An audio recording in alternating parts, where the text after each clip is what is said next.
Hello and welcome.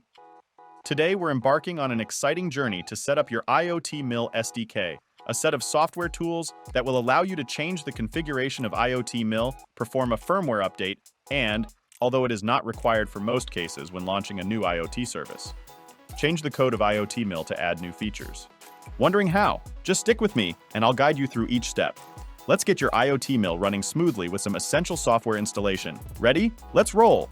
First things first, let's install the Espressif IDF framework on your computer. Now, I've got a little trick to make this simpler.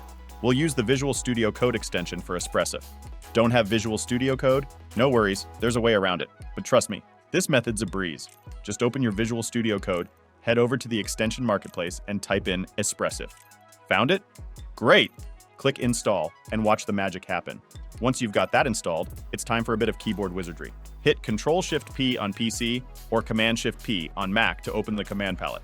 Now type Configure ESP-IDF extension in the command palette at the top. Simple, right? Just so you know, I'm following the official instructions from the Espressif website, and I'll put that link in the description for you. Here's a handy tip. Choose the Express install. It's super easy and saves time. Just a few settings to adjust. Make sure to select version 4.4.6. It's the recommended one as of December 2023. Or double-check with the IoT Mill documentation for the best version. Next up, feel free to pick your preferred installation path. Once you're set, hit Install. Patience is key here. The time it takes depends on your internet speed. Imagine it as a little break to stretch your legs. After the installation, we're not done just yet. There's some more setup to do. Let's open the terminal or PowerShell window and navigate to where the Espressif IDF is installed. Here, we run the install script. Install PS1 on Windows or install.sh on Unix. This finalizes the installation and creates a configuration script called export, which you will then use to correctly configure your command line shell environment. To start working, simply source the export script into your shell session.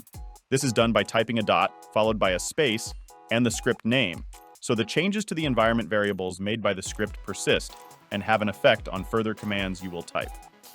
Since I am on Windows, I am using the one with PS1 extension, and there also is an SH version for Unix. Ready for the next part? We need to install two more components, which are required by the IoT Mill. Head over to the Components subdirectory and use Git to download the source code from GitHub. Don't have Git? No problem. There are plenty of tutorials online. When doing this, you can copy and paste these commands from the description of this video. And finally, the last piece of the puzzle, the IoT Mill project archive.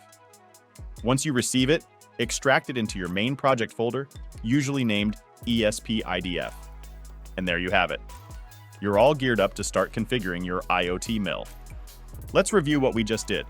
We installed ESP-IDF software, version 4.6, using automated installation via Visual Studio Code plugin. We finalized the installation by running the install script, which properly sets up your environment. In particular, it produces a script called export that you will use later on to initialize your shell to run IDF commands. We downloaded the two required driver packages into the components directory. And finally, we unpacked the contents of IoT Mill project into the top directory of ESP-IDF installation. Stay tuned for the next video, where we'll delve into connecting and configuring your device.